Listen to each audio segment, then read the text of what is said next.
You are the founder of OneClick App. Yeah, the bottom line is that I help Chick-Fil-A operators sell more chicken. And I do that through workforce management software. Tell us where the business is at today. We have a team of about 20. And then where's your MRR? Latest numbers, I believe, is around 87 MRR. It's actually been quite an incredible ride. I know a lot of founders out there, they can go all in on the business. And then we come home and don't approach the home life with that same level of diligence. It's almost avoidance because the stakes are actually higher at home. I'm actually getting chills right now. I'm going to be a little vulnerable with you right now.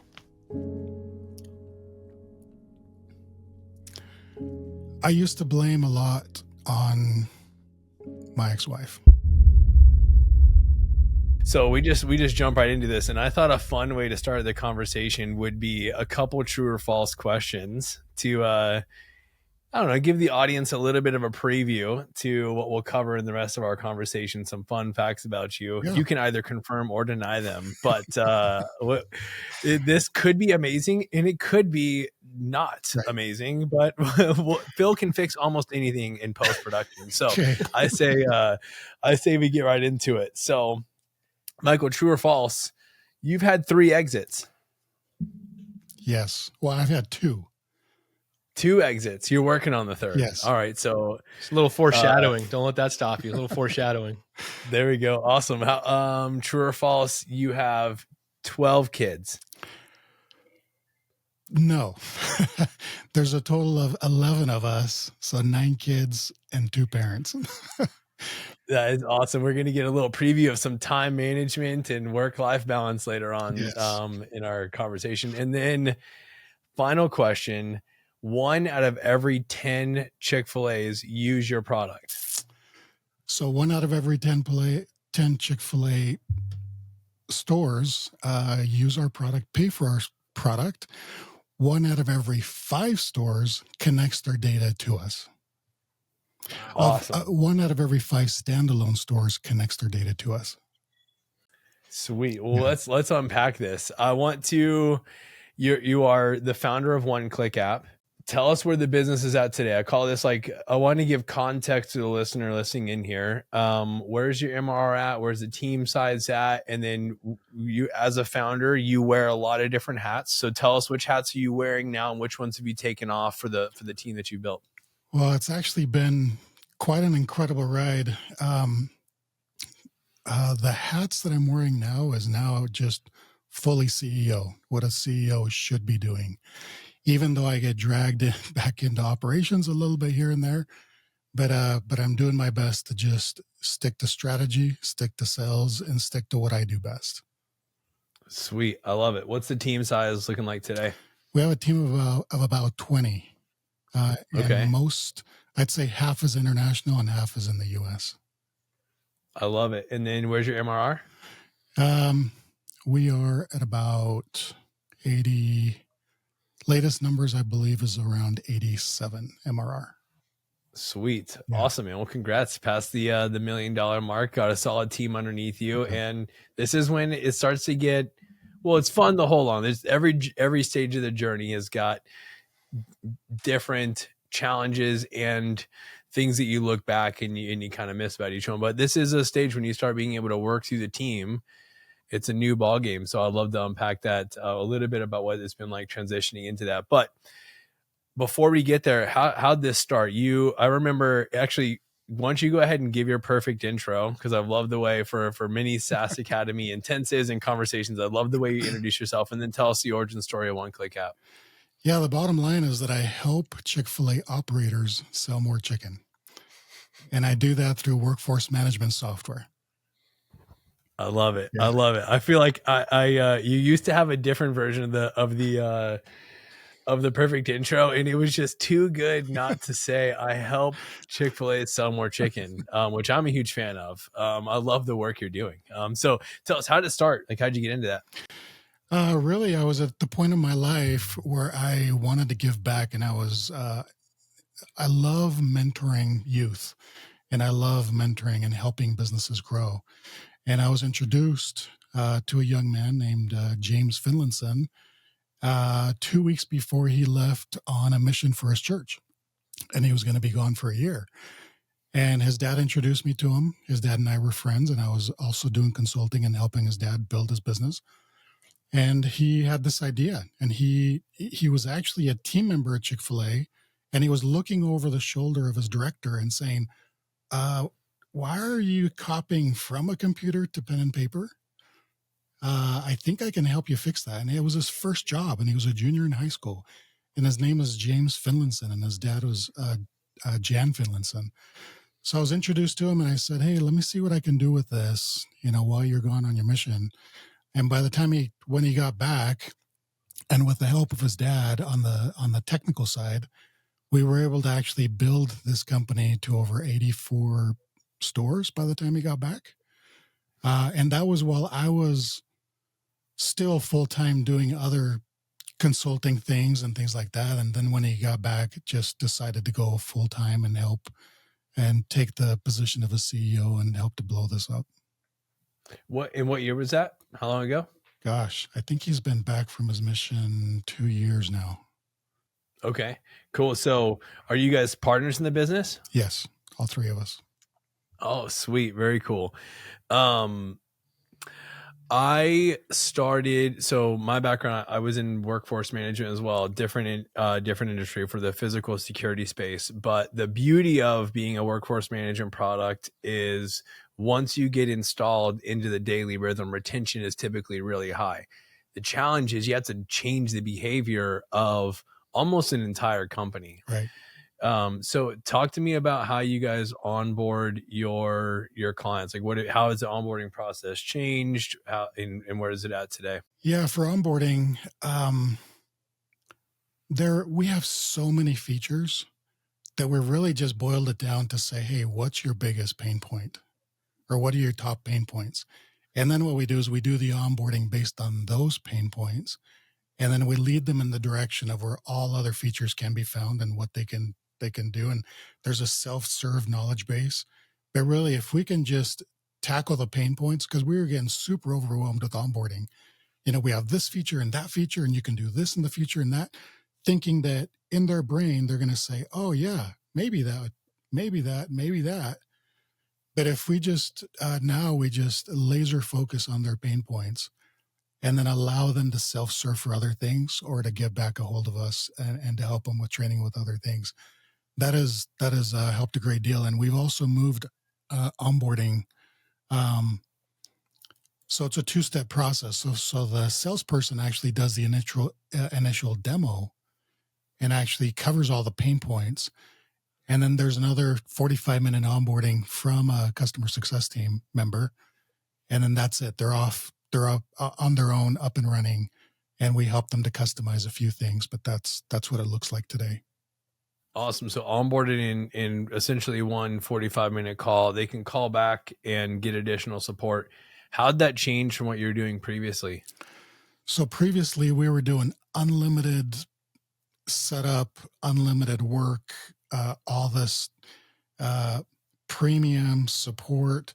And now we have cut that down to 30 days. And we say, look, you've got 30 days of our undivided attention, unlimited setup, unlimited imports of your checklist, unlimited anything that you want customized. And then it's self-serve, or you can pay $49 a month to get premium support. And that $49 is actually going towards an account manager that's dedicated for them.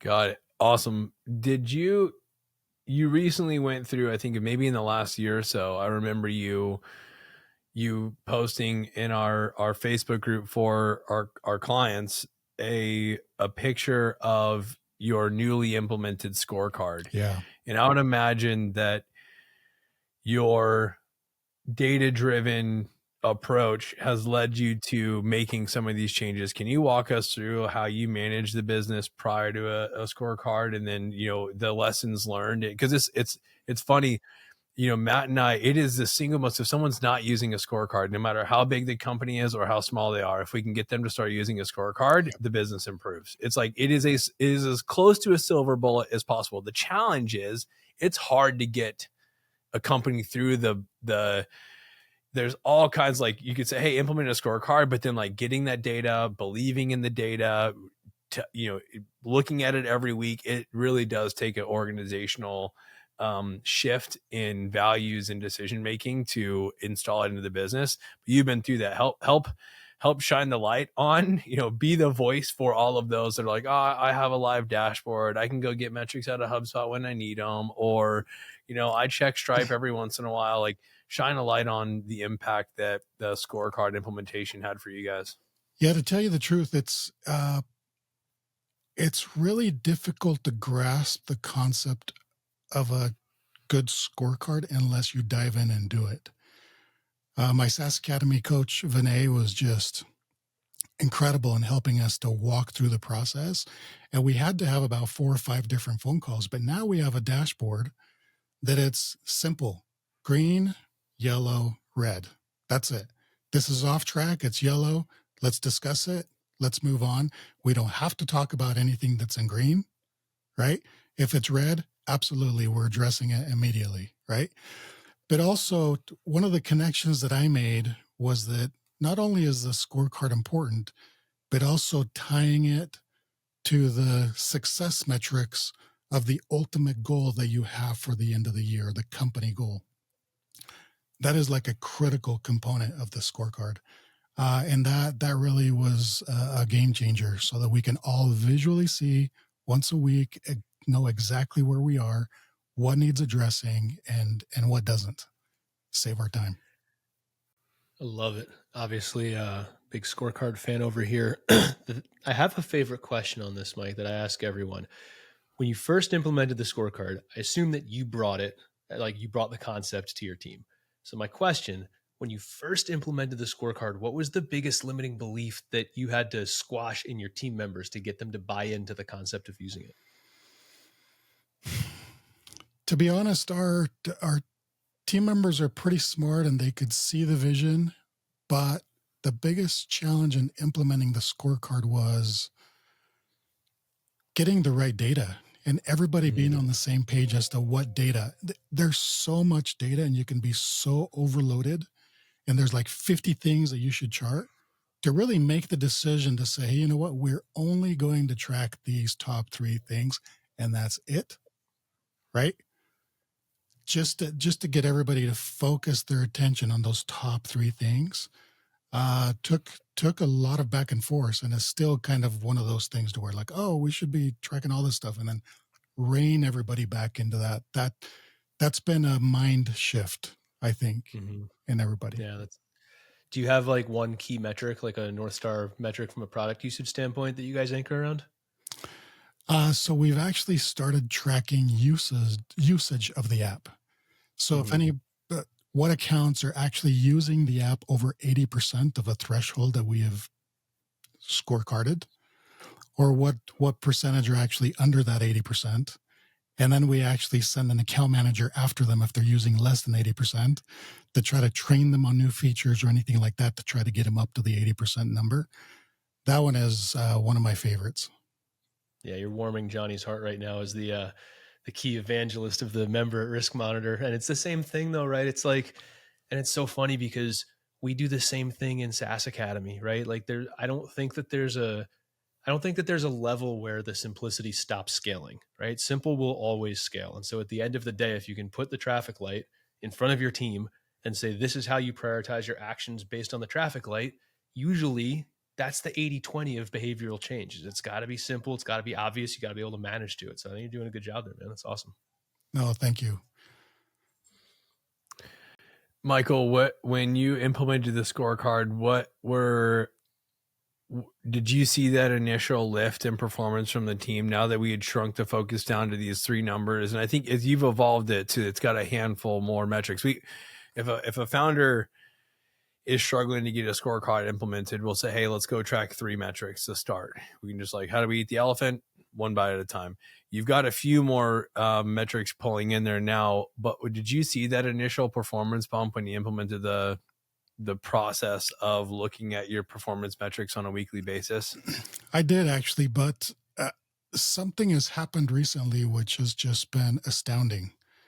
We had an expert in the industry, an actual one, I would say is probably one of the top minds in scheduling in the world, who's actually worked for several Fortune 500 companies, and he actually built a company of his own and sold. And it so happens that he actually lives just a few miles from our office. And it so happens that he was actually looking to get back into this industry. So he came on board and became the chief operating officer. His name was Daniel Higby. And to be honest, he basically said, you know what? We are getting rid of a bunch of stuff and we're just going to focus on sales and we're just going to absolutely annihilate it. And to tell you the truth, this month, he's been with us for about 3 months. This month, we're going to actually bring in about $250,000 just this month alone because of him just saying, hey, let's just laser focus. He's been on the road as much. We've both been on the road. He's been on the road twice. He's actually going and making cold calls himself, traveling throughout the country, and I am too. And he's basically re-energized the entire company. And he's, as a chief operating officer, he's taken over all of that. I'll tell you, with the addition of my executive assistant, and with the addition of Dan Higby as as a COO, they have been game changers. I know that he came in 5 years too early, but we figured out a way to get him on. And it has been incredible so that I can focus more on CEO level stuff to move the needle. And all I do is I try to find A players and bring them to him. I interview them, I filter through them, and I bring them to him. And then we hire them, and then we progress as a company. It's just been phenomenal. Man, that's funny. It's you can hear 1,000 times over that people are your most important. It sounds callous to say tool, but people are the tool you got. As a CEO, it's, hey, to the degree that I can find the right person in the right seat, the business will grow. When I stop doing that, and the standard lowers, we start to go sideways or go backwards. And it sounds like you're having, it's rewarding when you feel the what happens when it clicks, like how much easier your life got. Instead of solving all the problems that Dan has solved, you solved the problem of, let me figure out a way to get Dan into our world. And that allows you to show up as a CEO versus you in there firefighting on the front lines of all the challenges in the business. So just a great reminder for your role as a CEO. Bring in the right people, and the business will progress as a result. You recently went through a pricing change. You announced it us. We were kind of checking through the website. Tell us about your process for changing the price. What did you guys do? Yeah, this was incredible insight because we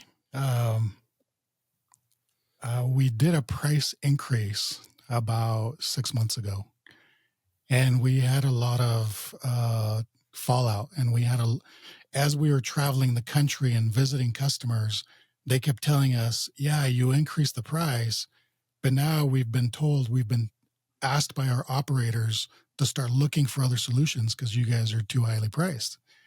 And as we kept hearing that and people started to cancel, things like that, Dan Higby came on board and he said, yes, I see the same thing. And I think we need to do a price reduction strategy.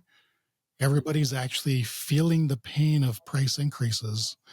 We really need to decrease our prices so that and the goal is to actually double our customer count.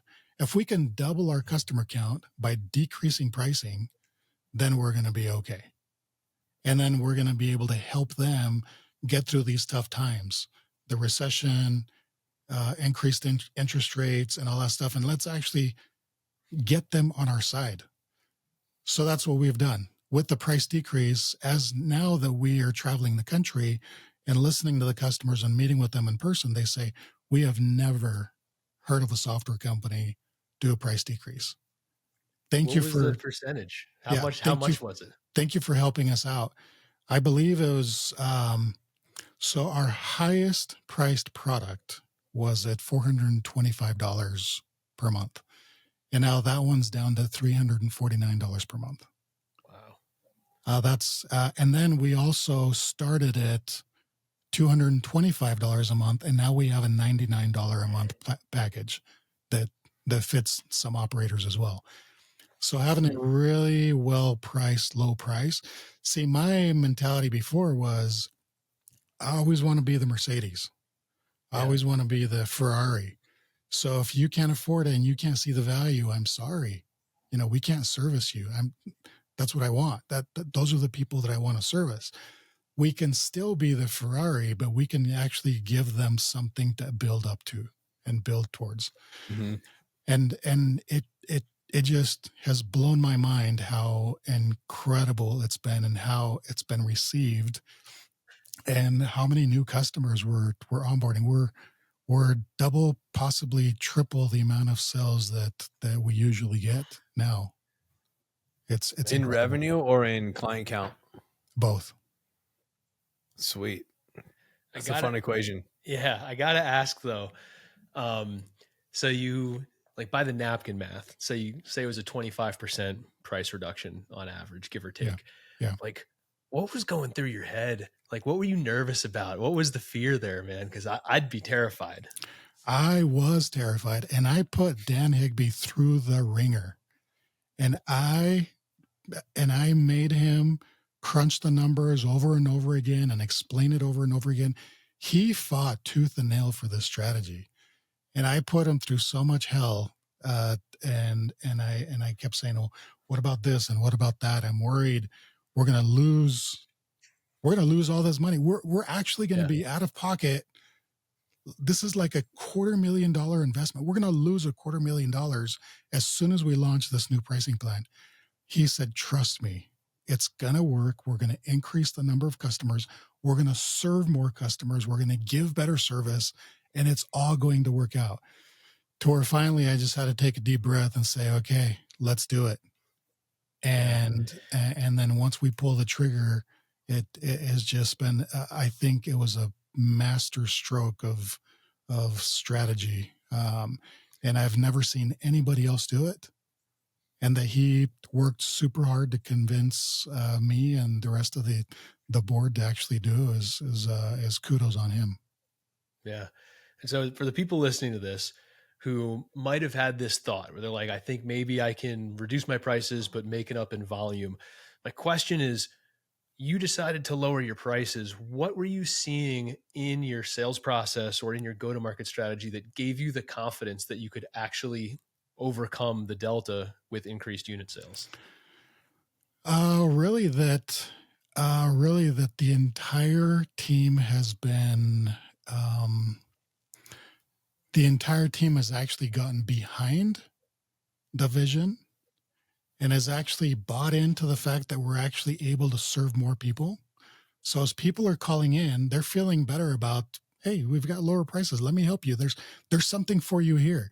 We no longer have to turn away people because it's one high price, buy a Mercedes, yes or no. You can start at a Toyota now, and you can now build up to the Mercedes if you want. That is, I think the buy-in from the entire staff has been one of the key factors. Got it. And so your top of funnel was pretty solid. You were having a lot of calls and you were essentially losing deals on price is what it sounds like, right? And so this gave you a tool to capture more demand that was coming in. Right. And we also have strategies for our competitors. They have no idea what's coming. They have no idea who they're messing with. but we have tripled our developer force. And we have got some features launching soon that they're, if it doesn't make them weep, it's going to be close. I love it. Thanks for the deep dive there, man. I think it's super useful because I think that to kind of put a pin in this part, the strategy that you ran and sounds like works really, really well. But I think there's a large percentage of companies out there that your fears might come true. And so that's why I wanted to double click on what were you seeing? What was your top of funnel looking like? What was your team conviction looking like? Because it's not a decision to take lightly, like you said. No, we have a unique business to where when we started, we had a monopoly inside of the Chick-Fil-A operator ecosystem. We were the only one providing an all-in-one platform to do workforce management.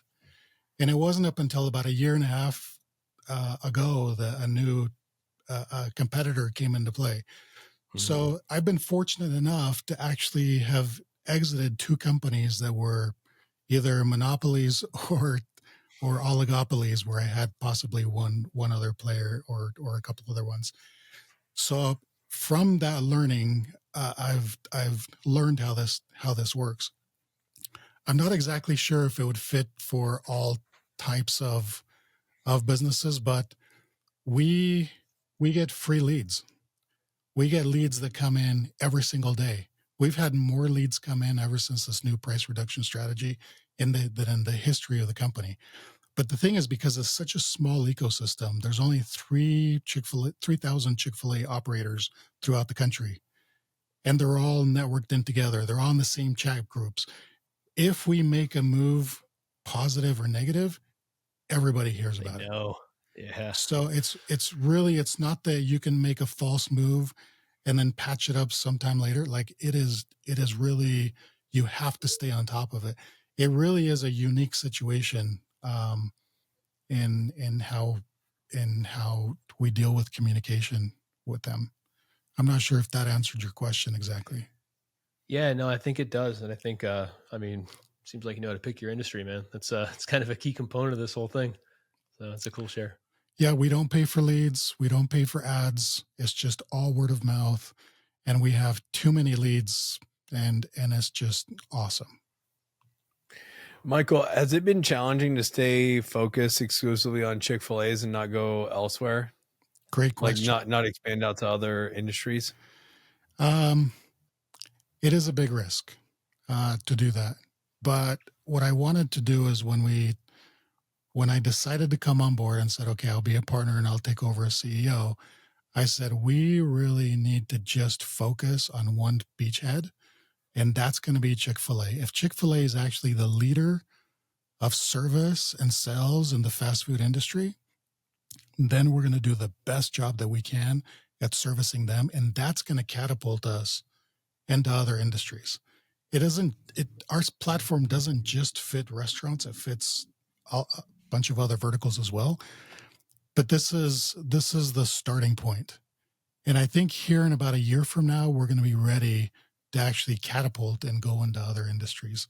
But for now, we're still focusing on Chick-fil-A. It's a big risk. I know it is, but I think the timing is right sometime in the next 12 months to go to other industries.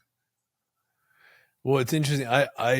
It's not I guess it could be a risk, but it's counter to we oftentimes for early stage companies are encouraging the focus down. So it's funny that I was just asking where the discipline comes from to stay focused on it. It's easy to have like a sales rep who gets a demo from a Wendy's or from any kind of comparable restaurant and just say, hey, Michael, I'd really love to serve this customer. Can we do this deal?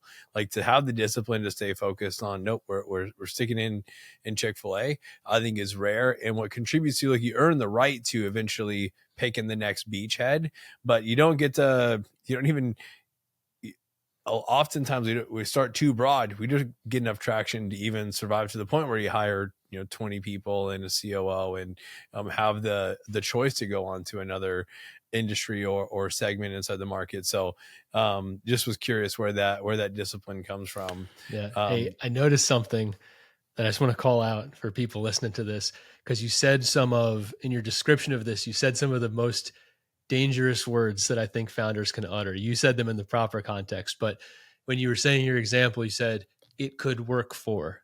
And I think when we talk about focusing on a market, those are the dangerous words. When a founder says, but it could work for X, it could work for any business, it could work for all these markets. So let's go do, like, that almost killed my first company, was me uttering those words, branching out from something we did really, really well, trying to be everything, realized that we kind of sucked, and then reeling it back in. Yeah. So you skipped all that messy part and just, I think stayed disciplined, which is really cool. But it's a big decision. And I think sometimes founders will overestimate the permanence of that decision. They feel like they're taking out a chisel and like chiseling their niche into stone. And it's not that. It's not set in granite, it's in pencil, but it could be like, for right now, until we hit a few $1 million in revenue, or until we hit these specific product benchmarks, and then to your point, Michael, you make the calculated decision to branch out. Like that's the right way to go about it. And I think it's so tempting though, right? It's like, oh, it could work. It could work for anybody. Let's give it a whirl. It's such a big decision. It is super tempting. There are competitors and other people that we've seen come into the space. They want to be everything to everybody.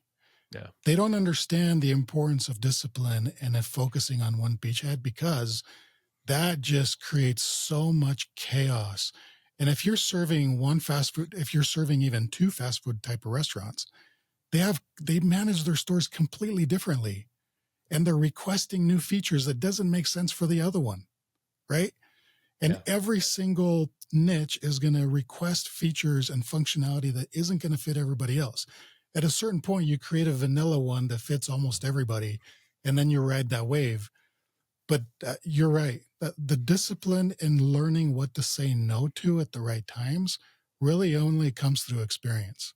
Well, something that I was going to mention is these may not be the right words, but let me tell you how I feel about like Dan Martell and Johnny and Matt and your entire leadership at SaaS Academy, is that I feel that you are not only in the know, but you are past the know. You are on the other side of no. Like just being an entrepreneur, you're kind of like, that there's a no out there, but you're really not quite sure, right? You get to about 1 million a year, you're starting to like figure out, okay, $1 million to 5 million, you're like, okay, maybe I'm sort of in the know, right? But then you get past that threshold and you're on the other side of no. And then that's when you start empire building, right? I feel like I'm barely getting to in the know, if that makes sense. And then I want to be on the other side of no to where I'm empire building, if that makes sense. But I think that SaaS Academy really gives me the recipe from going from the bottom level to the middle level in the know and being on the other side of no to empire building, which is, I think, the goal for everybody. It should be the goal for everybody who's part of SaaS Academy. And that's the way that I see SaaS Academy and how you've helped us. Now you've allowed us to be in the know and to know the recipe and to always tell us, okay, you're the one that's actually doing all the research. You're the one that every time that we come together in a meeting or you actually have these webinars and you have experts on them, this is like the latest and the greatest that's going to help you to succeed. Learn it. This is going to help you now. 3 months in internet years is like, it's years, right? If you go 3 months without being in the know, you're behind a year or two already. So that's how I see SaaS Academy, and I'm super grateful for what you guys do every day for us, for sure. Man, I appreciate you saying that, Michael. It's I say to the team all the time is, hey, let's go make new mistakes. Okay, so if there's someone out there that's done this before, let's go learn from them. So we get to try new things and get to the new frontier. It's not very fun making the same mistakes that thousands of businesses before us have made. Like, let's go get into the room. There's a room somewhere, just like the Chick-Fil-A operators you talked about. There's an operator out there setting the new standard, like pushing to the new frontier. They're figuring out a level of efficiency and productivity that hasn't been caught before. So if I'm operating a Chick-fil-A, I can choose to plug into that, or I can just make the same mistakes that they've made years prior. So you mentioned at the top of the conversation how important mentorship was for you, that you like mentoring other people. My guess is that to be a great mentor, you have had a track record. Like SaaS Academy is not the first place you've reached out for mentorship. Like, can you tell me the role that mentorship's had in your journey as a CEO? Yeah, to be honest with you, because of the painful past that I've had with my other 2 startups, and because of poor decisions that I made, going with this startup, I decided, you know what, I want to become a better CEO. I want to figure out, exactly what I did wrong and how to correct those, how to become a better leader, how to become a better husband, how to become a better CEO, and also to know what the recipe is for success today. Really, those are the reasons why I reached out to SaaS Academy to say, hey, I'm interested in learning more. Um, so yeah, I don't know if that answers your question fully. Yeah. How do you feel like your leadership style has evolved? To be honest with you, it just switching the mindset from being a manager to a leader, because I'm a micromanager. I figure out if you're not doing everything that I need you to be doing, and I need you to do it exactly as I would do it, right? But just switching the mindset from a manager to a leader, and if they're doing 80% of 80% is freaking awesome. Of the 100% that you would have done, great, and they'll just improve over time and become even better. Just that mindset switch, I think, has helped me to become a better leader, and that gives me more time to be able to even study leadership more, to gain more skills in leadership, to read more books, and to actually improve on a daily basis.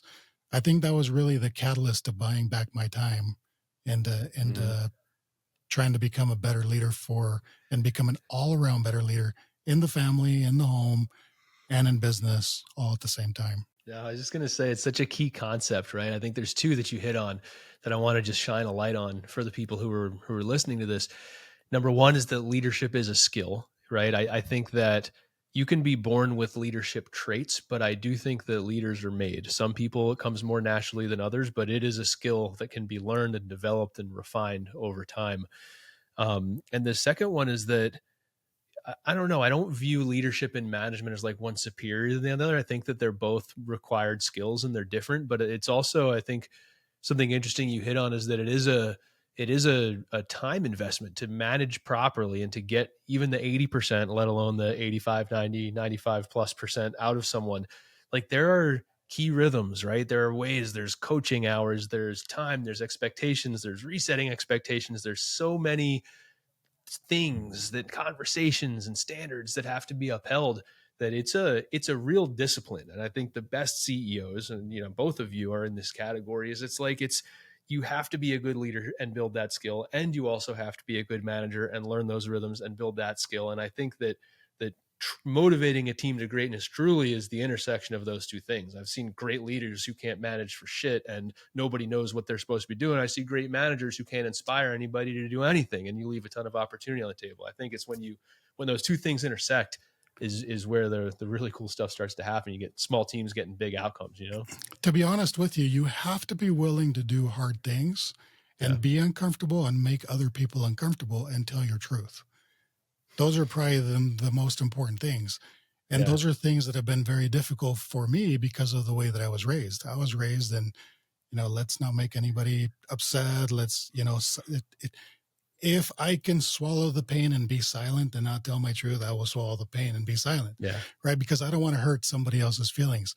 So all of this has taken a long time to actually try to shed those, and they still creep back in and try to shed those, but it's a lifetime commitment. But also, I think in leadership, you also have to be a leader of your body, which is something that Dan Martell helped me to realize as well. And really, to tell you the truth, I was 50 pounds overweight when I turned 50 years old.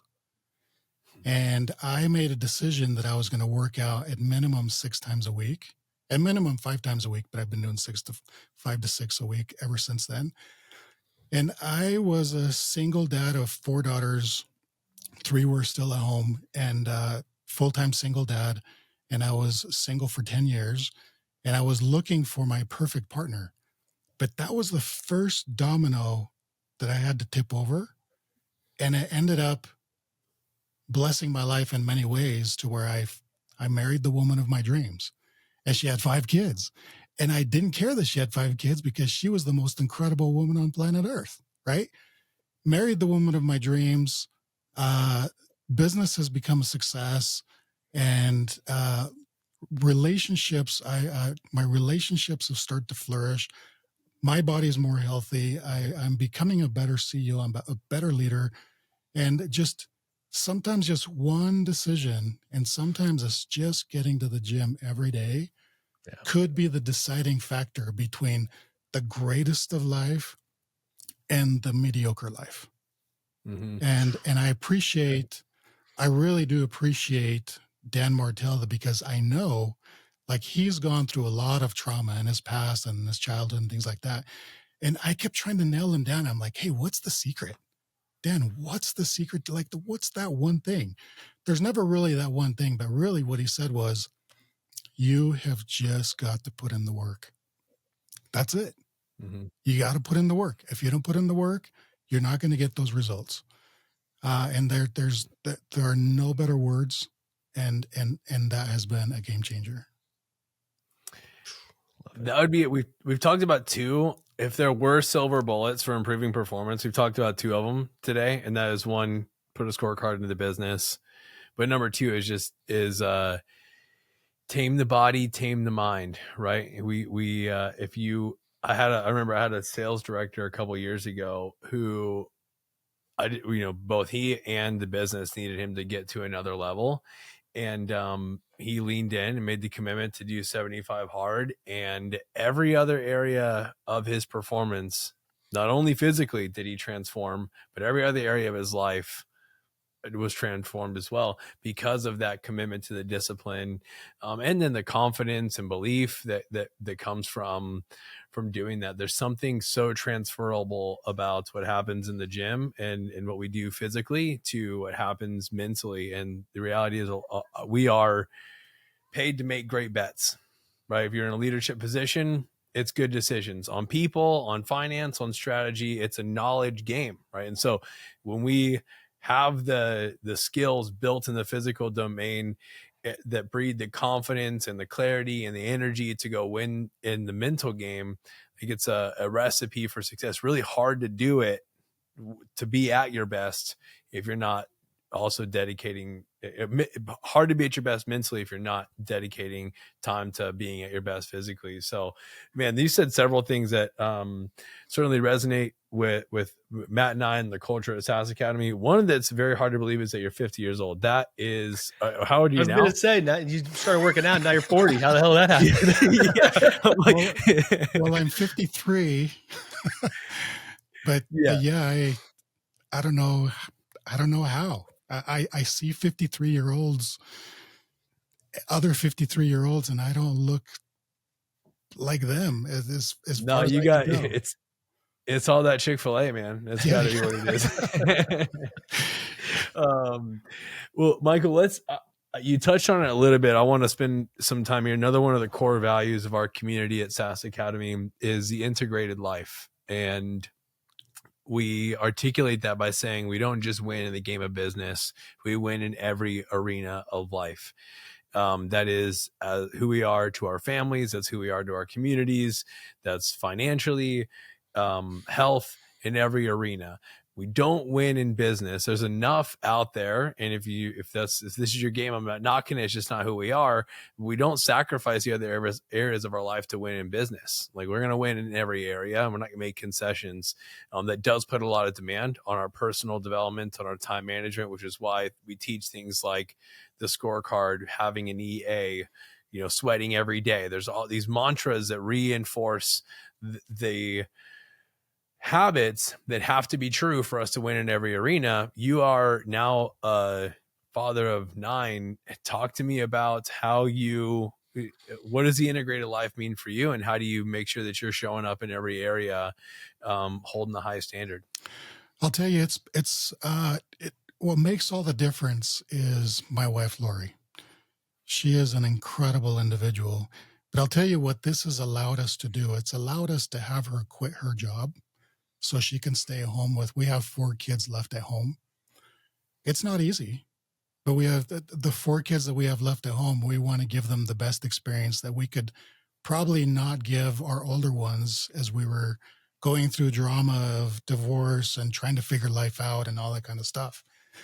But also, as I'm trying to figure out the concepts and the leadership, how to become a better leader, my wife from time to time says, hey, SaaS Academy was supposed to buy back your time. So so where is holding you accountable? And I'm like, you're absolutely right. I will do my best to be home today at 5:30 to help out in the home, But I think if you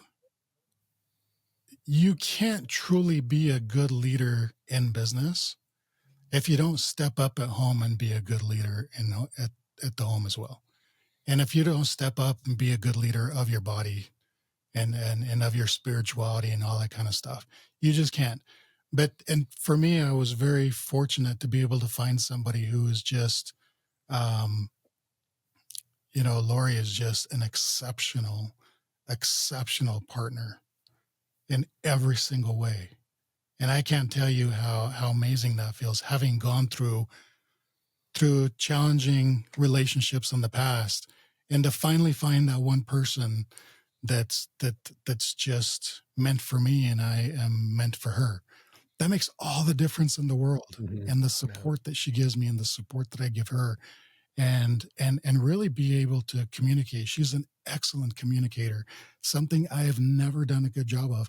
I could not be the leader that I am today without having her teach me some of the things that I did not know. We've literally gone to Tony Robbins. She hears me listening to Dan Martell, and mindsets and the mindset Monday mornings and things like that. And she says, I told you that. I told you that. I told you that too. She's very well read and she's an excellent communicator, but that, if you can just step up in leadership in the home, it's going to affect your body and your business. If you just step up as a leader in your business, it'll affect your body and your home. Like, they're all intertwined. You can't do one without the other. You pick up one end of the stick, it picks up the other as well. Those are so critical to do all of those at the same time, and step up for your spouse and step up for your employees as well. I have a question though. I mean, everything you're saying is resonating super deeply. I think we all know we're of like minds here when it comes to this stuff. But, and I won't project on anyone else, I'll just say this directed at me. For a long time, for me personally, I found that it was much easier for me to invest in building those skills in the business. And it took me a number of years to figure out the way that they translated into the home. Like, why do you think that is? Because I know I'm not alone there. I just don't want to project that onto either of you two, but I know a lot of founders out there, they can go all in on the business and all these rhythms and scorecards and meetings, and I'm going to be a great communicator. And then we come home and don't approach the home life with that same level of diligence. Like, why do we do that to ourselves? I honestly think we do that to ourselves because we have built a value system inside of us that says success is in the amount of money I have in the bank account. Success is the big home, and success is the nice car. And success is what everybody sees me as being a success is, if that makes sense. Yeah. But but once you get there, like, I've had everything and I've lost everything. My first experiences in business was being bullied by the richest man in the world, bullied by a billionaire in a multi-billion-dollar business. And going through all those highs and lows really gives you the maturity. And once you get to that level, once you get to the no, or on the other side of no, where you're like, you know what? Success has nothing to do with the outside stuff. Yeah. Solving the money problem is a great thing. And that's a worthy goal for everybody. Never have a money problem ever again in your life. But stepping up as a leader and having good relationships with the people that you love is above everything else, I think. Yeah. I think you nailed it, man. And I think that, I've heard this from Dan and a few other people. I'm not sure where it came from originally, maybe Garrett, but it was essentially the quote was, money only solves money problems. Right. And it's like, and so I think you're right that it's a worthy goal, right? If I want to achieve a level of financial stability where that's no longer a stressor in my life. But you're right. It's no panacea. It's no golden ticket to happiness, right? You can still be miserable and just have solved that one problem, and everything else is still a disaster. Right. So it's interesting, man. The other thing that comes to mind when I think about this question is, I wonder if, like, inside it's almost avoidance because the stakes are actually higher at home, right? Like I'd rather burn down a business than burn down everything at home. And so it's almost like you push harder to go take the risk in the business to go figure out over there, because it's like quietly scary to do that kind of stuff at home if you don't, have that as part of your relationship. It's a really interesting onion to peel back. I'm actually getting chills right now. I'm going to be a little vulnerable with you right now. And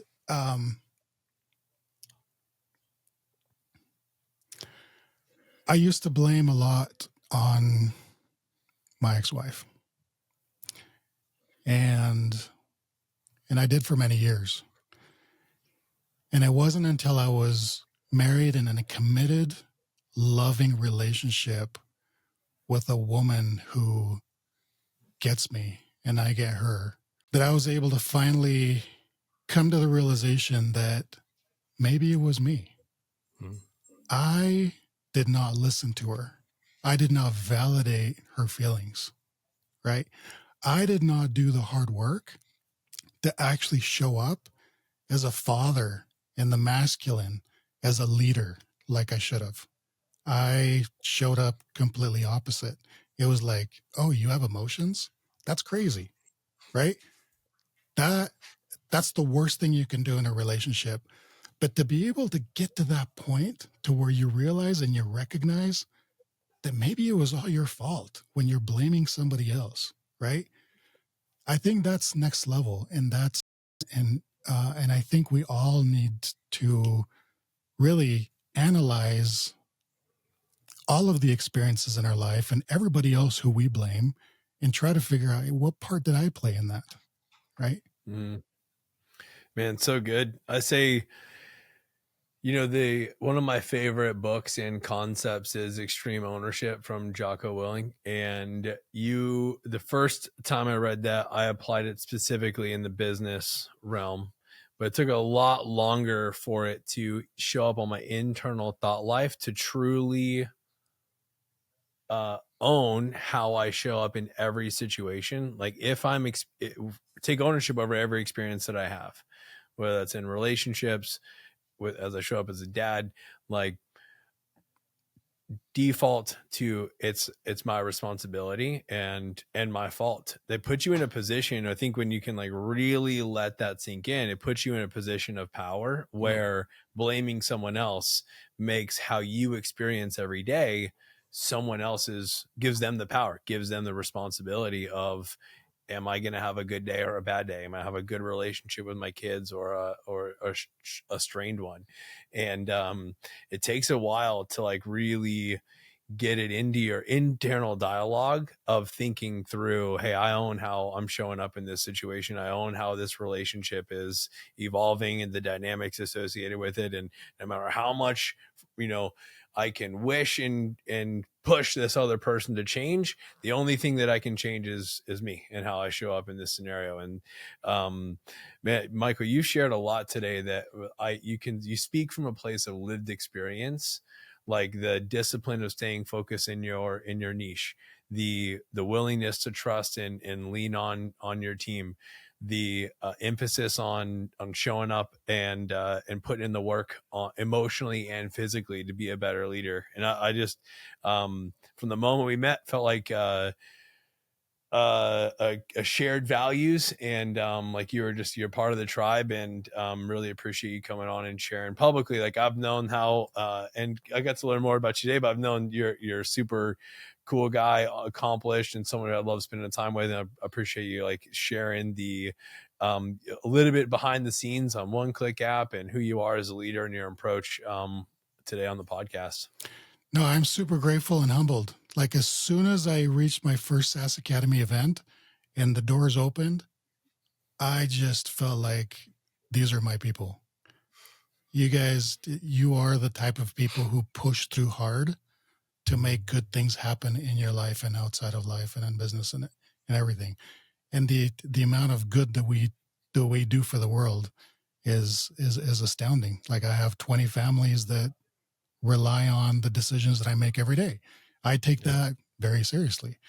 So I want to thank you guys for pushing through the hard and actually getting to where you are. And I'm super excited about both of you, these new roles at SaaS Academy and leading the business and and taking the reins and taking it to the next level, I am just ecstatic about it. And just know from the bottom of my heart, anything that I can do to help, I am just happy to help you guys in any way. It means the world, man. Truly. Yeah, it really does. It does, dude. It's a cool thing to share the journey with other people. We're all after it. We think about what does the perfect exit look like, and what's the what are we after? What are our dreams? But man, so much about the spice of life is who we're going with. And so you're a super valuable part of the community. And so when I enjoy it, when we get the chance to spend time together, I always enjoy our conversation. So thanks for coming on, man. Really appreciate it. Thank you, guys. Thanks, Have man. a good one. Good stuff, man. See ya.